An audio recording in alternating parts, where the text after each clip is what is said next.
복음 교실 사용법 8번째 시간입니다. 그래서 이제 우리가 진도를 이제 쭉 나가면서 계속해서 앞의 내용들을 이렇게 압축해서 정리해 드리고 있는데요. 이제 좀 더 압축된 형태로 이제 복음이 이제 제시되고 있습니다. 그래서 또 한번 같이 따라가 보도록 하겠습니다. 복음을 4단어로 요약하면은 하나님, 인간, 그리스도, 믿음 이렇게 요약할 수 있습니다. 이런 얼개로 우리가 기억하면 언제 어디서든지 복음을 쉽게 기억할 수 있고 또 전할 수 있을 겁니다. 그래서 복음 교실도 총 4장으로 되어 있죠. 하나님, 인간, 그리스도, 믿음. 제 1장 하나님, 태초에 하나님이 천지를 창조하시니라. 창세기 1장 1절. 성경은 단도직입적으로 하나님이 유일한 창조주이심을 선포하고 시작이 됩니다. 하나님의 창조주라는 사실은 이 자연 만물, 우주 만물 가운데 너무 선명하게 나타나 있습니다. 그래서 오히려 하나님이 없다고 하는 것이 사실은 인간의 무지와 죄악된 상태를 확연하게 드러내주는 그런 가장 대표적인 죄의 증상이라고 볼 수가 있습니다. 유일한 창조주 하나님은 자기 자신이 어떤 분인지 성경을 통해서 계시하고 계십니다. 하나님은 어떤 분이십니까? 하나님은 완전한 사랑의 하나님이시면서 동시에 완전한 공의의 하나님이십니다. 이것을 나타내는 중요한 말씀이 출애굽기 34장 6절 7절 말씀입니다. 그래서 완전한 사랑의 하나님, 완전한 공의의 하나님 앞에서 인간이 봉착하게 된 딜레마는 뭔가? 사랑의 하나님이 없이는 한순간도 살 수가 없는데 공의의 하나님 앞에서 죄와 반역으로 인해서 진노와 심판의 대상이 되었다는 것이 인간의 영적인 현실이고 딜레마입니다. 제2장 인간의 가장 근본적인 문제는 모든 인간이 하나님을 떠난 죄인이라는 사실입니다. 죄의 본질은 뭐냐? 창조주 하나님에 대한 반역이 바로 죄의 본질입니다. 그래서 하나님을 인정하지 않는 모든 생각과 말과 행동이 죄라고 할 수 있습니다. 인간의 죄는 행위의 문제이기도 하지만 본질적으로 이것은 내면의 문제입니다. 그리고 내면의 문제이면서 한 걸음 더 나아가서 이것은 근본적으로 존재의 문제입니다. 그래서 인간의 내면은 거짓되고 부패했죠. 그리고 인간은 하나님 앞에서 존재 자체가 죄인입니다. 존재 자체가. 그래서 죄를 지어서 죄인이라기보다는 죄인이기 때문에 죄를 짓는 존재 자체가 죄인이다. 그래서 인간은 하나님 앞에서 존재 자체가 죄인이고 본질적으로 진노와 심판의 대상이다 하는 겁니다. 인간의 죄의 실상을 가장 극명하게 보여주는 것이 바로 율법입니다. 율법. 왜냐하면 율법은 인간의 죄의 실상을 진단하고 나타내 보여주시기 위해서 인간에게 주신 것이기 때문입니다. 그런데 인간은 이 하나님의 법을 다 지킬 수도 없고 또 그 죄를 스스로 다 책임질 수도 없습니다. 지옥의 형벌로도 모자랍니다. 왜냐하면 인간이 지은 죄가 왜 이렇게 심각한 거냐 하면 바로 하나님의 절대적인 유일한 창조주이신 하나님의 절대적인 거룩을 범하는 것이 바로 인간의 죄의 문제이기 때문입니다. 그래서 구약의 동물 제사는 인간의 죄를 완전히 씻지 못하는 거죠. 오히려 장차 오게 될 예수 그리스도의 완전한 구속, 완전한 이제 죄 사함을 계속해서 가리키고 기대하게 만들었던 것이 구약의 동물 제사입니다. 다른 어떤 사람도 다른 사람의 죄값을 대신 치를 수 없습니다. 왜냐하면 자기 자신의 죄값도 스스로 다 치를 수 없기 때문에 결국 인간은 죄에 관해서는 하나님 앞에서 개선의 여지가 없다. 개선의 여지가 없다. 전적으로 무력하다. 죄에 대해서 이제 그렇게 이제 결론이 나는 겁니다. 그러므로 유일한 대안은 인간은 새로 태어나는 것, 거듭나는 것이 인간의 유일한 대안이다. 제3장 그리스도. 예수 그리스도에 대해서 가장 중요한 사실 하나는 하나님과 사람 사이에 유일하고 영원한 중보자는 예수님밖에 없다 하는 것입니다. 중보자이시다. 유일하고 영원한 중보자라는 사실이다. 근데 이제 하나님과 사람 사이에 왜 중보자가 필요한가? 그것은 죄와 반역으로 인해서 인간이 하나님과 원수가 되어 있기 때문입니다. 하나님은 한 분이시요 또 하나님과 사람 사이에 중보자도 한 분이시니 곧 사람이신 예수라. 디모데전서 2장 5절. 하나님과 사람 사이에 중보가 될 수 있는 분은 오직 예수님밖에 없는데 왜 그런가? 인간의 죄를 대신해야 되기 때문에 참 인간이어야 되고 동시에 하나님의 영원한 형벌을 감당하고서도 우리에게 의와 생명을 주실 수 있는 분이어야 되기 때문에 참 하나님이어야 되는 거예요. 그러니까 참 인간이면서 동시에 참 하나님이어야 되니까 그런 분은 사람이 되신 하나님의 아들 예수 그리스도밖에 없다는 것입니다. 그래서 이 예수님이 성경의 가장 중요한 주제인데 예수님이 어떤 분인지 가장 잘 요약하고 있는 것이 바로 그런 신앙 고백이 바로 사도신경입니다. 예수님에 관해서 성경이 가르치고 있는 가장 중심적인 내용은 십자가입니다. 십자가. 예수님 얘기하면서 십자가가 빠지면 예수님 얘기 안 한 거나 마찬가지입니다. 바울은 그래서 복음을 다른 말로 뭐라고 하냐면 십자가의 도 또는 십자가의 말씀이라고 표현했습니다. 예수님 자신도 성육신의 목적이 바로 십자가를 지러 오신 것이라고 말씀하셨습니다. 인자가 온 것은 섬김을 받으려 함이 아니라 도리어 섬기려 하고 자기 목숨을 많은 사람의 대속물로 주려 함이라. 마가복음 10장 45절. 그래서 저도 이거 복음에 대해서 정말 여러 번 공부하고 같이 우리 또 교회에서 여러 번 공부하고 여러 번 가르쳤지만은 이 복음이 사실 이렇게 일목요연하게 생각이 이어지면서 쭉 이렇게 정리되는 게 참 쉽지가 않은 것 같아요. 그리고 이제 또 복음이라는 거는 어떨 때는 1분만 해도 전해야 되고 5분만 해도 전해야 되고 10분 동안 전해야 되고 어떤 때는 1시간 동안 전해야 될 때도 있으니까 이게 굉장히 반복해서 이 복음의 이 논리의 흐름을 우리가 익히는 게 중요하고 그 논리의 흐름을 우리가 체득하고 난 다음에 늘 기도하면서 성령 충만하게 그 복음의 논리가 증거되도록 우리가 늘 기도해야 되는 거죠. 근데 기도만 해서 되는 게 아니라 또 우리가 준비되어 있기도 해야 되는 것입니다. 그래서 이 복음의 논리를 계속해서 반복해서 학습하고 연습하고 또 훈련하고 익히고 체득하면서 복음은 5분에도 전할 수 있고 1분에도 전할 수 있고 10분에도 전할 수 있고 30분 동안 얘기할 수도 있고 그렇게 훈련되는 게 이제 굉장히 중요합니다. 자, 예수님은 이제 십자가 얘기 나온 김에 예수님은 십자가에서 우리 대신 우리 모두의 죄악을 감당하셨습니다. 그것에 대해서 이제 가장 아주 적나라하게 아주 표현하고 있는 그 구절들이 이사야서 53장 4절에서 6절입니다.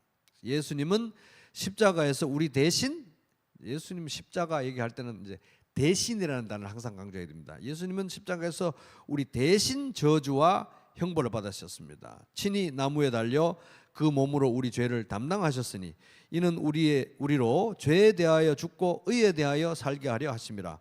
그가 채찍에 맞음으로 너희는 나음을 얻었나니. 베드로전서 2장 24절. 하나님께서 죄인들의 죄를 용서하셨잖아요.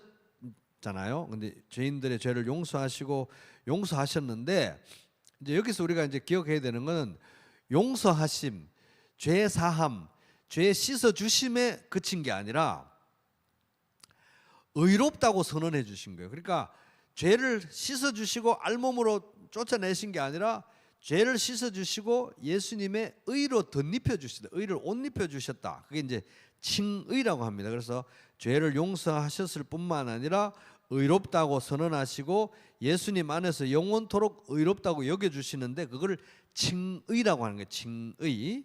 그래서 예수님이 십자가에서 우리 죄를 감당하신 이유는 우리에게 영원한 죄 사함과 칭의를 주시기 위함이다. 그게 이제 제 21문의 내용입니다.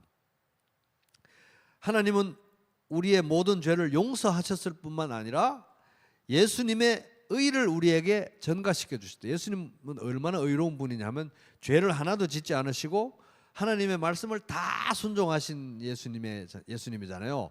그 예수님의 의를 우리에게 그리스도 안에서 전가시켜 주니까 그런 예수님의 의로 우리를 의롭다고 하신 이제 그게 칭의라는 겁니다.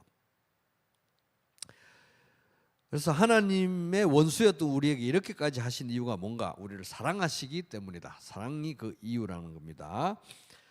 하나님의 용서와 구원은 그러면 불완전하거나 취소될 수 있는 것이냐? 그렇지 않다는 거고, 불완전하거나 취소될 수 있는 성격이 아니고 완전한 죄사함이고 영원한 구원입니다. 그러니까 예수님께서 십자가에서 마지막 남기신 말씀이 다 이루었다죠. 예수님께서 신포도주를 받으신 후에 이르시되 다 이루었다 하시고 머리를 숙이시니 영혼이 떠나가시니라. 요한복음 19장 30절.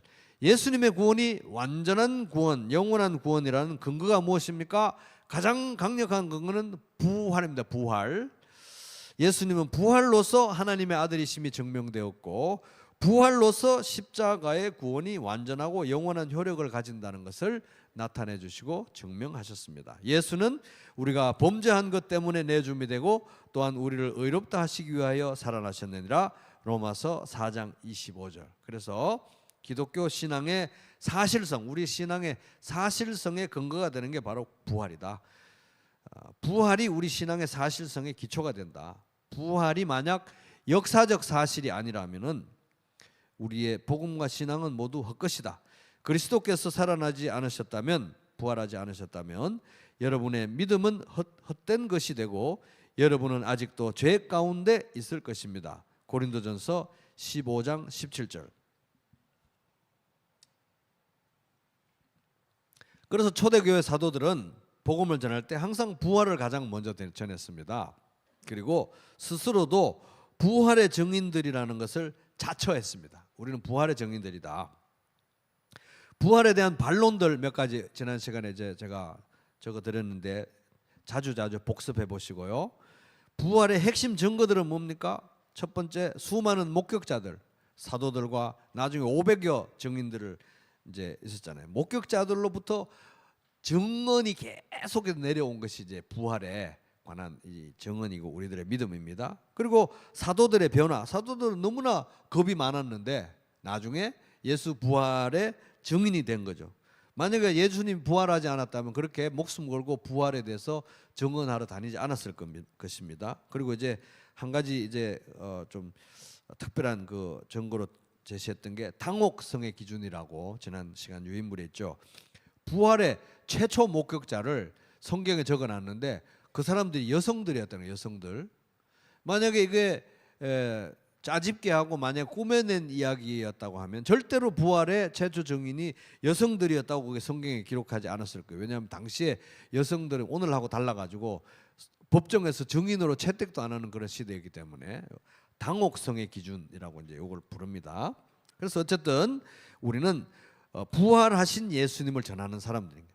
우리가 전하는 예수님은 십자가에서 죽으셨을 뿐만 아니라 부활하셨고 지금도 살아계신 예수님을 우리는 전한다. 그래서 우리는 복음을 전할 때 복음과 복음의 주인이신 예수님을 분리하면 안 돼요.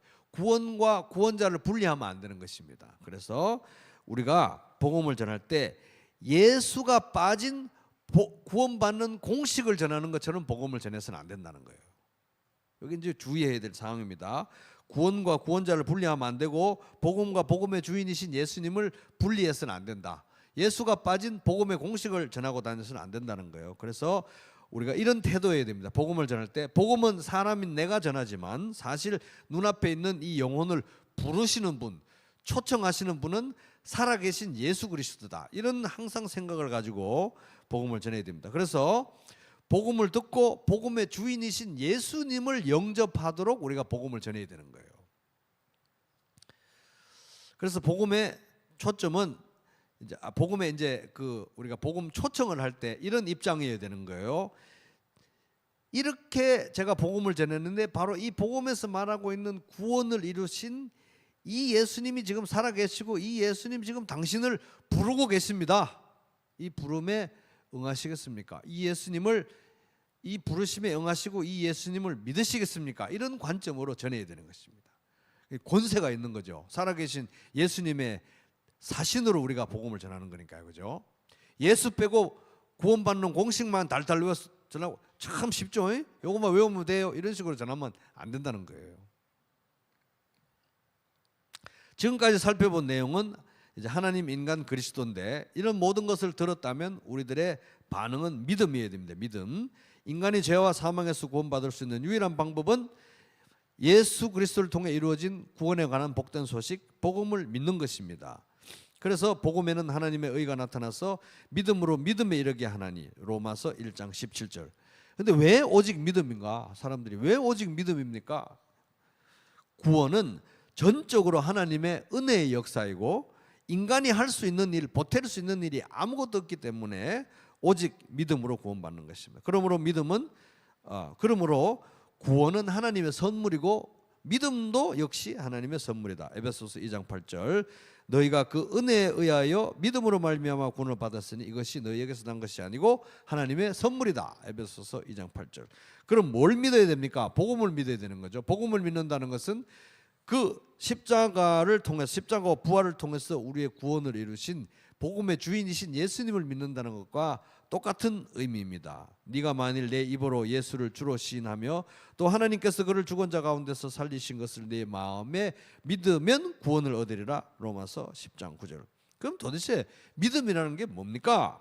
성경에 언급되어지는 네 가지 종류의 믿음이 있는데, 하나는 역사적 믿음, 그릇된 믿음도 존재한다는 거예요. 이순신 장군 믿듯이 역사적 인물로만 믿으면, 그런 믿음은 올바른 믿음이 아닌, 마귀들도 그렇게는 믿는다는 겁니다. 일시적 믿음, 믿었다가 금방 사라지는 건 진짜 믿음이 아닙니다. 진짜 믿음은 끝까지 가는 게 믿음이에요. 그 다음에 기적을 행하는 믿음, 가짜 믿음 중에 막 기적을 행하고 난리를 치고 온갖 화려한 말을 하는 믿음도 있습니다. 그러나 예수 그리스도 복음에 대한, 예수님에 대한 그 본질적인 믿음, 구원받는 그 믿음의 요소가 빠진 가짜 믿음도 있어요. 가짜 믿음도 그렇게 휘황찬란하고 화려할 수 있다는 거예요. 그럼 진짜 믿음은, 구원받는 믿음 뭔가? 세 가지 구성 요소가 있는데, 복음에 대한 지식, 복음에 대한 동의, 복음에 대한 신뢰. 그래서 이 믿음이, 참된 믿음이 어떤 믿음인지 우리가 아는 게 중요한데, 그게 30문에 정리되어 있습니다. 구원받는 믿음은 단순한 지적 동의가 아니라 예수 그리스도에 대한 인격적 신뢰, 인격적인 믿음이어야 되는 거예요. 나는 포도나무고 너희는 가지기 때문에 너희는 내 안에 거해야 되는 거니까 인격적인 믿음이고 관계적인 믿음이고, 하나님께로 돌이키는 회개가 동반돼요. 왜? 예수님만이 길이고 진리고 생명이고, 생명의 길이고 구원받는 길인데 우리는 사망의 길로 가고 있었잖아요. 예수를 믿는다는 건, 유일한 구원의 길로 믿는다는 건 내 길에서 돌이켜야 믿는 거니까 회개가 반드시 동반돼야 되는 믿음이고, 사랑으로 역사하는 행함이 있는 믿음입니다. 하나님이 세상을 이처럼 사랑하사 독생자를 주셨으니 그 사랑에 반응하는 게 우리 믿음이기 때문에, 그 사랑을 받아들였다면 우리 안에 하나님에 대한 사랑, 그 하나님의 사랑하시는 사람들에 대한 사랑이 나올 수밖에 없다 하는 것입니다. 성경에 보면은 믿음과 회개가 나란히 언급된 곳이 많습니다. 그래서 우리가 이제 믿음과 회개의 관계를 우리가 생각해 봐야 되는데, 유대인과 헬라인에게 하나님에 대한 회개와 우리 주 예수 그리스도에 대한 믿음을 정언한 것이라. 사도행전 20장 21절. 이렇게 회개와 믿음이 나란히 동격으로 이렇게 언급된 곳도 있고요. 어떨 때는 믿고 회개하라, 또 어떨 때는 회개하고 믿으라, 이렇게 믿음이 앞뒤를 바꿔가면서 믿음과 회개가 나온 곳도 있고, 어떨 때는 믿음과 회개가 똑같은 건가 헷갈릴 정도로 이렇게 언급된 곳도 있습니다. 그래서 믿음과 회개의 관계에 대해서 정리할 필요가 있는데, 그게 제 31문입니다. 제 31문. 회개란 무엇인가요? 회개란 죄를 버리고 하나님께로 돌이키는 것입니다. 왜? 사망의 길을 가고 있다가 내가 곧 길이요 진리요 생명이니 나로 말미암지 않고는 하나님께로 올 자가 없다고 유일한 구원의 길이신 예수님을 믿는 거니까, 돌이켜야 믿는 거니까. 그래서 회개란 죄를 버리고 하나님께로 돌이키는 것입니다. 예수님을 믿는 믿음은 하나님께로 돌이키는 믿음입니다. 믿음과 회개는 동전의 양면과 같으며 동시에 일어납니다. 그래서 믿음과 회개는 동시에 일어나고 동전의 양면과 같다는 거예요. 그래서 참된 믿음은 회개하는 믿음이고, 참된 회개는 믿는 회개다 하는 것입니다. 그러나 그럼에도 불구하고 성경은 유일한 구원의 방식으로 믿음을 더 강조하고 있어요. 믿음에 대해서 강조하고 있는 것이 훨씬 더 많습니다. 그래서 이제 그런 방향으로 이 복음 교실 책도 이렇게 집필되었고, 또 실제 우리가 복음을 전할 때도 믿음을 충분히 강조해 주는 게 더 일관되고 실질적인 방식으로 사용되어질 수가 있습니다. 그럼 회개는 어떻게 할 거냐? 걱정할 필요 없습니다. 인간의 죄에 대해서, 예수 그리스도의 십자가에 대해서 충실하게 전하다 보면 반드시 회개에 대해서 얘기가 나올 수밖에 없어요. 그래서 그런 맥락에서 자연스럽게 회개를 전하는 것이 실질적으로 복음을 전하기에 더 유익한 방식이다 하는 것입니다. 성경에서도 실질적으로 믿음을 유일한 길로 더 많이 강조하고 있는 게 또 사실이고요. 지금 가고 있는 죄와 사망의 길에서 돌이켜야만 유일한 길이요 진리요 생명이신 예수님을 믿을 수 있기 때문에, 그죠? 그래서 진정한 믿음은 회개가 동반되는 믿음이고, 진정한 회개는 역시 믿음이 함께하는 회개여야 된다. 그래서 우리가 복음을 전할 때 우리가 일단 회개, 이 사람은 안 되니까 일단 회개부터 시켜놔야 되겠네.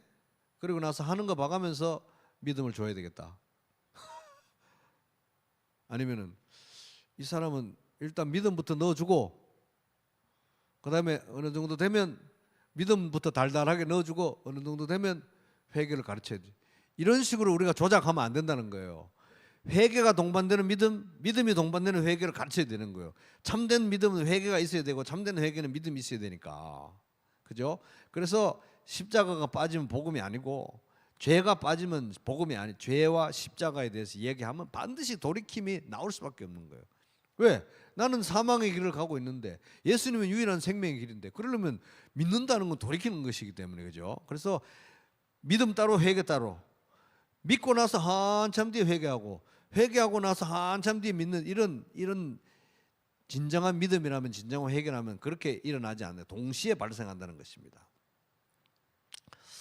자, 그래서 어쨌든 구원의 유일한 길로 우리가 믿음을 충분히 강조해도 성경적인 방식이고, 그것이 현실적으로 유익한 방식이다, 이렇게 말씀드립니다. 자, 그러면 제32문, 복음을 우리가 믿을 때 그럼 우리에게 일어난 일은 뭔가? 첫 번째, 우리가 복음을 믿을 때, 예수님을 믿을 때, 예수 영접할 때 우리의 모든 죄가 용서되는 거예요. 그죠? 죄 사함이 일어나는 겁니다. 이 예수를 두고 모든 예언자가 증언하기를 그를 믿는 사람은 누구든지 그 이름으로 죄 사함을 받는다고 하였습니다. 믿는 자는 죄 사함을 받는 거예요. 그러니까 여기서 우리가 잘 생각해야 되는 것은 우리가 죄 사함을 받는 시점이 언제냐는 거예요. 우리가 죄 용서를 완전히 죄가 씻어지는, 우리 죄가 완전히 죄가 씻어지는 그 시점이 언제냐는 거예요. 2000년 전에 예수님이 십자가를 질 때가 아니고요. 우리 개인의 죄가 씻어지는 때는 언제냐면 예수 믿을 때 죄가 씻어지는 거예요. 예수 믿을 때 십자가의 효력이 우리에게 적용되는 것입니다. 우리 죄 사함 받는 때는 언제다? 우리가 믿을 때. 그래서 여기 보면 믿는 사람은 누구든지 죄 사함을 받는 겁니다. 그죠? 그래서 예수님이 십자가를 진 것은 2000년 전이지만 그 십자가의 효력이 우리에게 적용되는 건 내가 믿을 때 죄 사함을 받는 거예요. 그러니까 이런 식으로 말하면 안 됩니다. 이미 당신들은 다 용서됐는데, 이미 당신 죄 다 용서됐어요. 당신 모르고 죽는 거예요. 이런 식으로 말하면 안 되는 거예요. 믿어야 죄가 용서되는 겁니다. 그 뜻을 아시겠죠? 마치 당신 죄는 이미 2000년 전에 다 용서됐는데 그거 몰랐지롱, 이런 식으로 복음을 전하면 안 된다는 거예요. 믿지도 않았는데 죄가 어떻게 용서됩니까? 믿어야 죄가 용서되는 거예요. 믿어야. 믿는 순간에 죄가 용서되는 것입니다. 그게 믿음이 위대한 거예요. 2000년 전에 십자가의 효력이 시간을 2000년을 넘어서 오늘 효력을 발생하는 거예요. 믿을 때. 그죠? 믿을 때 죄가 다 씻겨지는 거예요. 그래서 믿는 날이 중요한 것입니다. 자, 두 번째, 믿을 때 뭔 일이 일어나느냐? 칭의, 의롭다 하심을 얻습니다. 일을 아니할지라도 경건하지 아니한 자를 의롭다 하시는 이를 믿는 자에게는 그의 믿음을 의로히 여기시다. 자, 우리가 칭의, 의롭다함을 언제 받습니까? 믿을 때 받는 거예요. 믿을 때 의롭다함을 받는 거예요. 믿는 순간 예수님의 의가 우리에게 전가되는 것입니다. 우리에게 전가된 예수님의 의는 어떤 종류의 의인가? 예수님은 죄가 하나도 없죠. 예수님 하나님 말씀을 다 순종했죠. 그런 종류의 의가 우리에게 전가되고 덧입혀지는 거예요. 세 번째, 우리가 예수 믿을 때 어떤 일이 일어나느냐? 하나님의 자녀가 됩니다. 영접하는 자 곧 그 이름을 믿는 자들에게는 하나님의 자녀가 되는 권세를 주셨으니, 자녀가 되는 순간 언제입니까? 믿는 순간 자녀가 되는, 믿는 순간.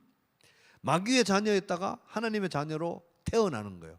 그러니까 믿는 순간 하나님의 자녀가 되는 거니까 믿는 순간 거듭나는 것입니다. 마귀의 자녀에서 하나님의 자녀로.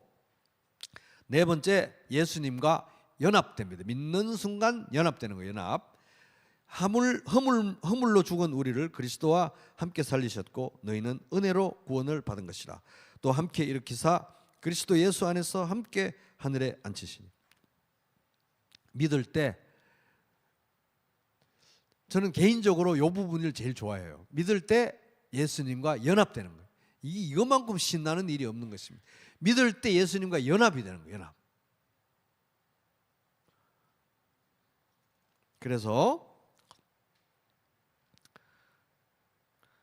이제 연합되는 것이 왜 이렇게 중요하냐 하면 하나님께서 우리에게 주시는 모든 은혜, 하나님께서 주시는 모든 복은 반드시 예수님을 통해서 우리에게 주는 거예요.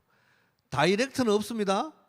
반드시 중보자 예수님을 통해서 오는 거예요. 하나님과 사람 사이에 중보자 예수님을 통해서 우리에게 모든 게 주어지는 거예요. 직방이 아니에요.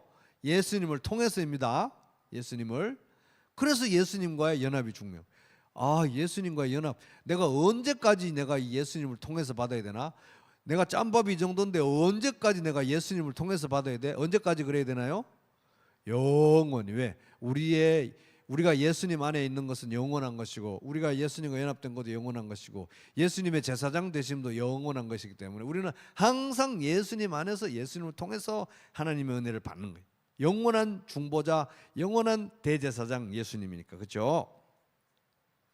그래서 예수님과 연합된 게 중요한 거예요. 예수님과 연합되는 게 예수님 안에서, 그리스도 안에서 하늘에 신령한 모든 복을 주신다. 에베소서 1장 3절. 자, 또 예수 믿을 때 우리가 어떤 일이 벌어집니까? 성령님이 거하시는 성전이 되는 거예요. 에베소서 1장 13절이죠. 그 안에서 너희도 진리의 말씀 곧 너희의 구원의 복음을 듣고 그 안에서 다 예수님 안에, 그 안에서 또한 믿어 약속의 성령으로 인치심을 받았다. 그래서 성령의 성전이 되는, 성령의 전이 되는 것, 성령 하나님의 성전이 되는 것입니다. 근데 이 성령님이 하시는 가장 중요한 일 중에 하나가 바로 뭐냐면 예수님과 우리를 연합시켜, 우리를 예수님과 묶는 끈이 되어 주시는 게 성령님이 하시는 가장 큰 일입니다. 그래서 고린도전서 6장 17절, 주와 합하는 자는 한 영이니라. 다른 번역으로 보면 주와 연합하는 사람은 영적으로 주와 하나가 됩니다. 성령이 우리를 하나 되게 하신다. 자, 예수님 믿을 때 우리에게 무슨 일이 벌어집니까? 여섯 번째, 영생을 얻게 됩니다. 하나님이 세상을 이처럼 사랑하사 독생자를 주셨으니 이는 그를 믿는 자마다 멸망하지 않고 영생을 얻게 하려 하십니다. 영생. 자, 영생의 시작은 언제인가요? 영생의 시작 제33문입니다. 답 같이 읽어보겠습니다. 시작. 예수님을 영접하는 순간 영생은 시작됩니다. 영생의 핵심은 하나님과의 사귐입니다. 그래서 우리가 복음을 전할 때 이 영생을 싸구려로 전하면 안 돼요. 영생을 마치 무슨 영원한 수명 연장처럼, 생명 연장인 것처럼 이런 식으로 전하면 안 된다는 거예요. 이렇게 이 땅에 잘 살다가 영원한 생명까지 얻으니 얼마나 좋습니까? 이런 식으로 영생을 그렇게 산티나게 전하면 안 되는 거예요. 영생의 본질이 뭐냐는 거예요. 영생의 본질. 요한복음 17장 3절 같이 읽겠습니다. 시작.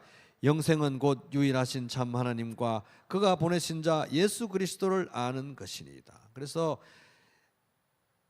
많은 사람들이 예수 믿는 것을 마치 천국행 티켓을 따놓고 수명도 영원히 연장돼 있으니까 이 세상에서 랄랄루 대충 그냥 내 마음대로 살다가 또 죽으면 또 영생도 없고 이런 식으로 예수를 믿으면 안 된다는 거예요. 그건 왜곡된 복음이고 왜곡된 믿음이고 가짜 믿음일 확률이 많아요. 사실은 영생의 핵심은 삼위일체 하나님과 교제하는 것입니다. 이 생명이 나타내신 바 된지라. 이 영원한 생명을 우리가 보았고, 예수님 얘기하는 거예요. 영생이 예수님 안에서 우리에게 나타났기 때문에 이 영원한 생명을 이 땅에 계시는 동안, 성육신에서 계시는 동안 보았고 정언하여 너희에게 전하노니 이는 아버지와 함께 계시다가, 영원 전부터 계시다가 우리에게 나타나신 바, 성육신 하신 바 되신 분이다. 우리가 보고 들은 바를, 사도들이 보고 들은 바를 너희에게도 전하면 너희로 우리와 사귐이 있게 하려 함이니, 우리의 사귐은 아버지와 그의 아들 예수 그리스도로 더불어 누림이라. 요한일서 1장 2절 3절. 영생의 핵심은 예수 그리스도와 연합해서 사귀는 거, 그게 영생의 핵심이라는 것입니다. 이 영생이 예수 믿는 날부터 시작이 되는 건데, 영생의 핵심은 예수님과 연합해서 하나님, 성삼위일체 하나님과 교제하는 건데, 영생에 대한 오해 때문에 얼마나 많은 사람들이 이 세상에서 영생을 낭비하고 허비하는지 모릅니다. 이게 바로 구원과 구원자를 분리해서 전하니까, 자, 예수가 이렇게 해서 이렇게 저렇게 해서 요것만 믿으면 구원 받는 거예요. 참 쉽죠? 요것만 믿으면 구원 받는 거예요. 요것만 잘 기억하세요. 이런 식으로 우리가 전하면, 복음의 주인이신 예수 그리스도의 최후 통첩으로 우리가 복음을 전하고, 살아계신 예수님을 전하고, 이 예수님의 부름에 응할 것이냐, 이분을 믿을 것이냐, 이렇게 전해야, 영생이라는 것은 내가 부르심에 순종해서 믿고 따라온 이분과의 영원한 교제가 바로 영생이구나, 이걸 알아야 영생을 낭비하지 않는 거예요. 그죠? 그래서 주님을 등지고 이 세상에 냉담하게 살다가 영원 수명 연장됐으니까 그때 가서 천국 가면 되는, 이런 식의 복음은 사실은 왜곡된 복음이다. 제 34문. 그럼 구원의 확신은 가능한가? 그렇습니다. 구원의 확신을 갖는 것은 하나님의 뜻입니다. 요한일서 5장 13절 시작.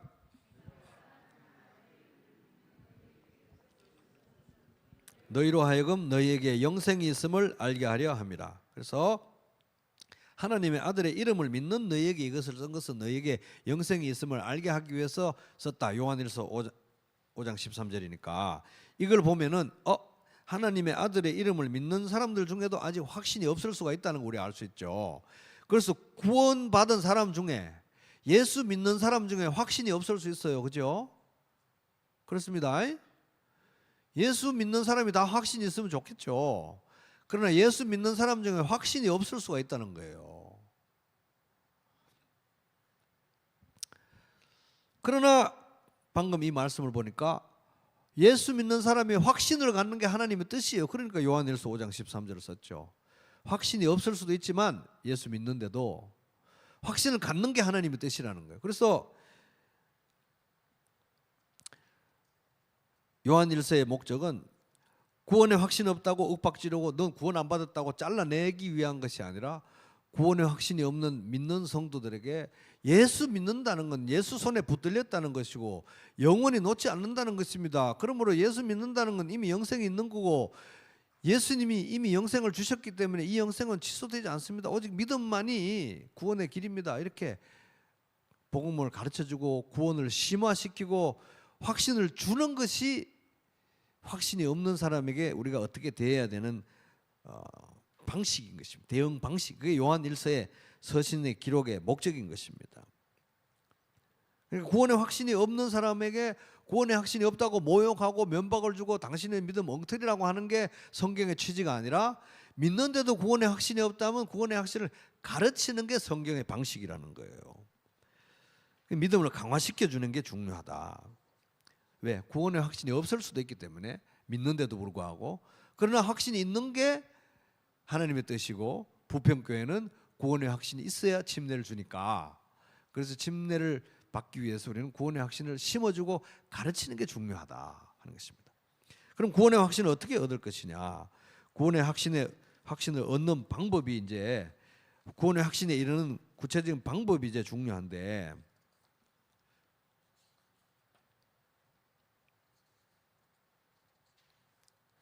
그 유인물 2페이지 아래쪽에 보면 로마서 10장 17절 있죠. 이제 거기서부터 있는 내용인데, 구원의 확신을 가르치기 위해서 세 가지를 강조해야 됩니다. 첫째는 말씀, 둘째는 기도, 셋째는 순종. 따라해볼게요. 말씀, 기도, 순종. 말씀, 기도, 순종. 구원의 확신을 가르치기 위해서 제일 중요한 개념이 세 가지예요. 말씀, 기도, 순종. 왜? 로마서 10장 17절. 그러므로 믿음은 들음에서 나며 들음은 그리스도의 말씀으로 말미암기 때문에. 왜? 들어야, 말씀을 들어야 믿음이 생기기 때문에 구원의 확신이 없는 사람에게 제일 중요한 건 말씀을 읽어주는 것이고, 말씀을 읽으라고 권하는 것이고, 말씀을 들려주는 거예요. 구원의 확신에 관해서 제일 중요한 개념 세 가지: 말씀, 기도, 순종입니다. 그래서 말씀이 왜 중요하냐? 말씀을 들어야 믿음이 생기기 때문에. 그죠? 말씀을 가르치는 게 중요해요. 두 번째, 마가복음 9장 24절, 그 다음 페이지 제일 위에 있죠. 곧 그 아이의 아버지가 소리를 질러 이르되 내가 믿나이다, 나의 믿음 없는 것을 도와주소서 하니라. 그래서 구원의 확신이 없는 사람은 기도해야 되고요, 구원의 확신이 없는 사람들을 위해서 기도해 주는 게 중요해요. 왜? 기도를 해야 믿음을 또 주시니까. 그죠? 그래서 거기 제가 인용구 있죠. 앤서니 후크만이라는 사람이 쓴 얘기. 성경의 가르침은 무엇인가? 이상적으로 볼 때 믿음이란 구원에 대한 전적인 확신을 동반해야 하는 것이지만, 이상적으로 볼 때, 현실적으로 볼 때 신자들은 믿으면서도 그러한 확신을 결여할 때가 있을 수 있다. 그러므로 우리는 구원에 대한 더 큰 확신을 추구해야 하며, 우리가 하나님의 자녀라는 사실을 확증해주는 성령의 증거를 점점 더 분명하게 인식할 수 있게 해달라고 기도해야 한다. 서로 기도해야 돼요. 본인도 기도해야 돼요. 확신을 다. 우리도 막 확신이 약해질 때 기도해야 되는 것입니다. 자, 구원의 확신에 대해서 제일 중요한 세 가지: 말씀, 기도, 순종이죠. 세 번째가 순종인데, 베드로후서 1장 10절 시작. 그러므로 형제들아, 더욱 힘써 너희 부르심과 택하심을 굳게 하라. 너희가 이것을 행한즉 언제든지 실족하지 아니하리라. 그래서 우리 부르심과 택하심과 구원받음을 점점 더 굳게 해 나가야 되는데, 어떻게 합니까? 순종을 통해서.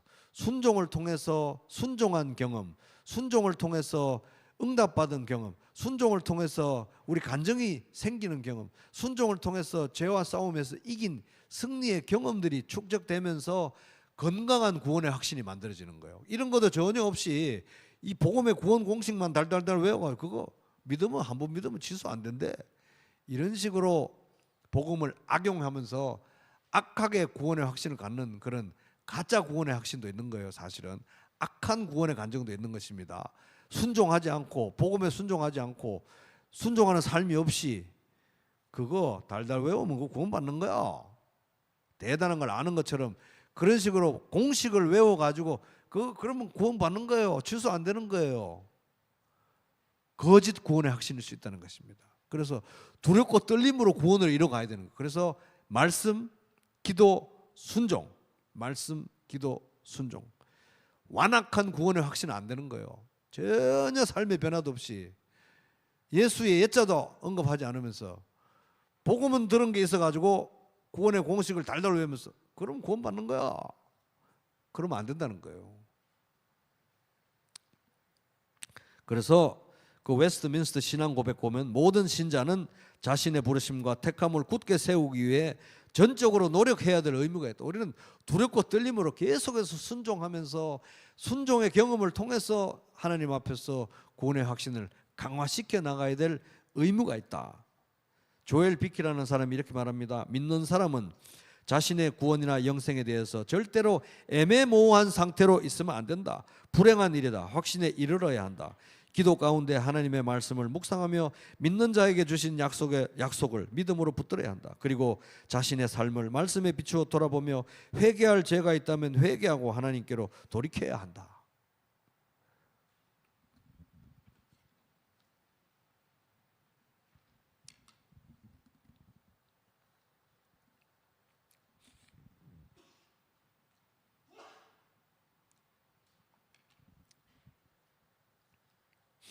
제35문. 그럼 한 번 얻은 구원을 잃어버릴 수도 있습니까? 절대로 없습니다. 예수 믿고 난 하나님의 자녀가 된 우리들은 하나님의 손에서 빼앗을 자가 아무도 없기 때문에 그 요한복음 10장 28, 29죠. 내가 그들에게 영생을 주노니 영원히 멸망하지 아니할 것이요 또 그들을 내 손에서 빼앗을 자가 없느니라. 그들을 주신 내 아버지는 만물보다 크심에 아무도 아버지 손에서 빼앗을 수가 없느니라.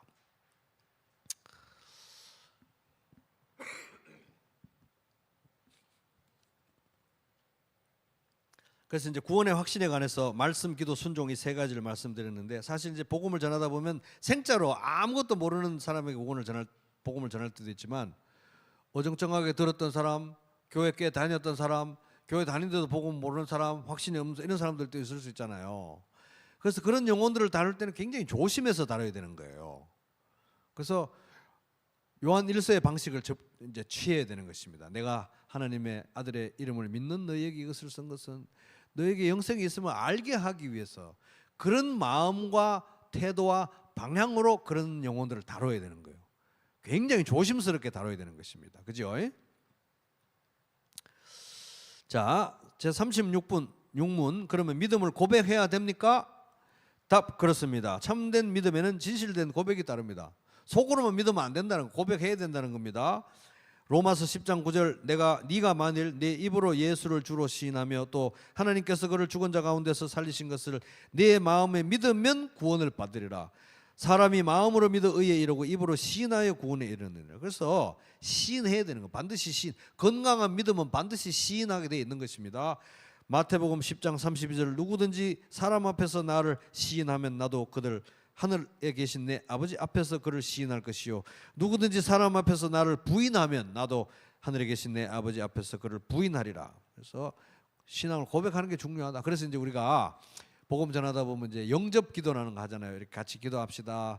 아니면 이제 뭐 제가 기도하는 거 따라해 보세요. 아니면 또 한번 예수 믿는 믿음을 한번 당신이 먼저 기도해 보세요. 뭐 이렇게 할 수도 있어요. 근데 어떤 사람은 알아서 기도하라고 하면 자기가 영접 기도를 하는 사람도 있고, 아예 그런 게 잘 안 되는 사람은 내가 하는 거 한마디씩 따라했어요 이렇게 기도시킬 때도 있고 뭐 그렇잖아요. 그죠?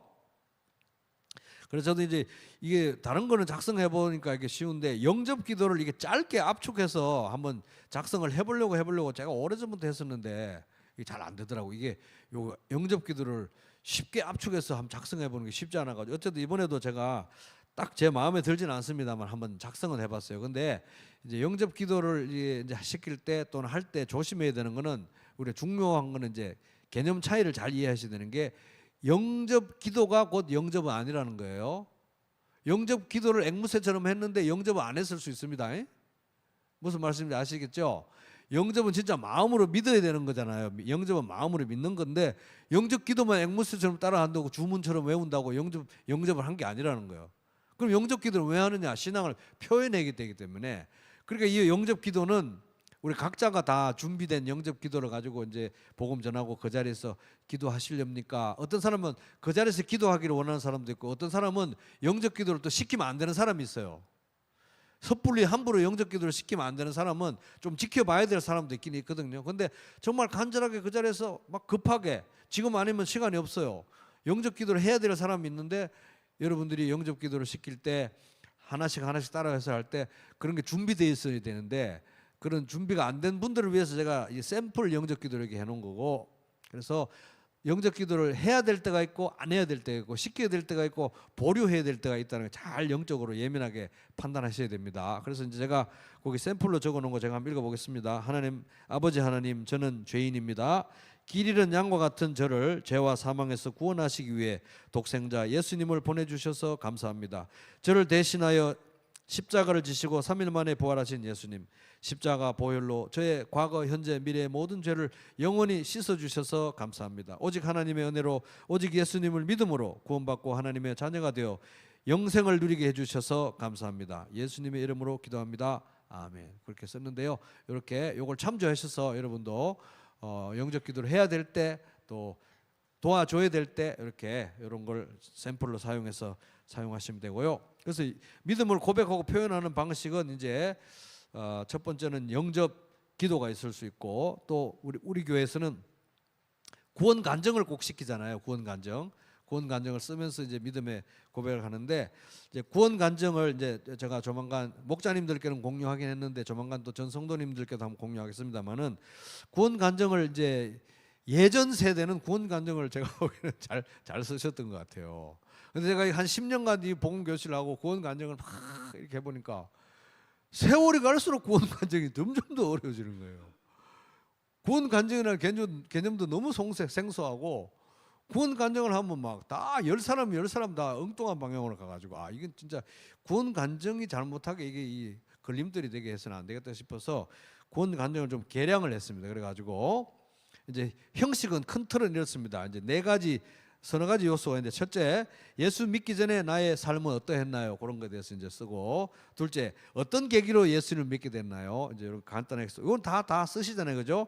이제 세 번째 내용이 이제 복음에 대한 나의 신앙 고백인데, 이 부분을 이제 딱 어떤 틀을 넣었습니다. 그래서 복음에 대한 나의 신앙 고백에 대해서 내가 뭐 감명받은 구절, 내가 믿게 된 구절, 이런 거를 각자 이렇게 주관식으로 쓰라고 하니까 그걸 뭘 써야 되는지 개념이 자체가 너무 어려워가지고, 그걸 이제 이 복음에 대한 신앙 고백을 우리가 이 복음 교실에서 했던 것처럼, 복음은 하나님, 인간, 그리스도, 믿음이잖아요. 그 네 가지의 틀로 들었어요. 그래서 첫 번째, 하나님은 하나님이 이 세상의 유일한 창조주이시고 다른 신이 없음을 믿습니다. 그걸 똑같이 고백하고, 근거 구절은 자기가 찾아서, 왜냐하면 복음 교실이나 여러 가지 공부하면서 배운 것들 중에 그것에 대한 근거 구절은 자기가 찾아서 넣도록. 그다음에 두 번째, 나 인간, 내가 하나님을 떠난 죄인이었고 영원한 심판을 받을 수밖에 없었음을 내가 고백합니다. 이제 그걸 똑같이 모든 사람이 똑같이 고백하고, 이제 인간에 대해서, 인간의 죄에 대해서 근거 구절 적고, 그리스도, 독생자 예수 그리스도께서 십자가와 부활을 통해서 내 죄의 문제를 해결했다는 거 믿습니다. 똑같이 고백하고, 똑같이 다 쓰고 고백하고, 근거 구절 하나 자기가 다르게 쓰고, 믿음, 오직 믿음으로 구원받고 은혜로 구원받고 하나님 자녀가 되어서 믿습니다. 그 근거 구절. 그다음에 하나 추가적으로 우리는 확신이 있어야 이제 침례를 주니까, 확신, 나는 예수 믿고 구원받았고 하나님 자녀가 됐기 때문에 설령 오늘 죽어도 천국 갈 수 있다는 확신이 있습니다. 근거 구절. 이렇게 요 5가지 사항에 대해서는 공통분모로 모든 사람이 다 적도록 이렇게 가이드라인을 이제 드렸습니다. 이번에 이제 31일 날 침례 받는 분들도 요 개정한 구원 간증 양식에 의해서 하실 거고요. 그 다음에 이제 네 번째 질문이, 예수 믿고 난 후에 어떤 변화가 생겼습니까? 이런 거 적도록 그렇게 구원 간증에 대해서 이렇게 좀 공통적인 경험이 될 수 있도록 좀 개정했습니다. 자, 제 37문, 누가 예수님의 제자입니까? 답, 예수 믿는 모든 사람입니다. 예수님은 우리 모두를 제자로 부르셨습니다. 그래서 마가복음 1장 17절 읽어보겠습니다. 시작. 예수께서 이르시되 나를 따라오라, 내가 너희로 사람을 낚는 어부가 되게 하리라. 자, 이거 보세요. 예수님이 나를 따라오라고 하셨죠? 이게 지금 예수님이 복음을 전하신 방법이에요. 예수님이 만약 지금 이 땅에 21세기에 지금 오셔서 복음을 전하러 다니실 때는 예수님 본인이 이렇게 복음을 전하고 다니실 겁니다. 나를 따르라. 나를 따르라가, 예수님을 따르라가 복음이에요. 예수 믿고 예수 따라가는 게 복음이라는 겁니다. 그래서 나를 따르라, 예수 따르는 게 예수 제자잖아요. 예수 믿는 거하고 예수 제자 되는 거 똑같은 거예요. 예수 믿는 사람은 다 예수 제자가 돼야 되는 거죠.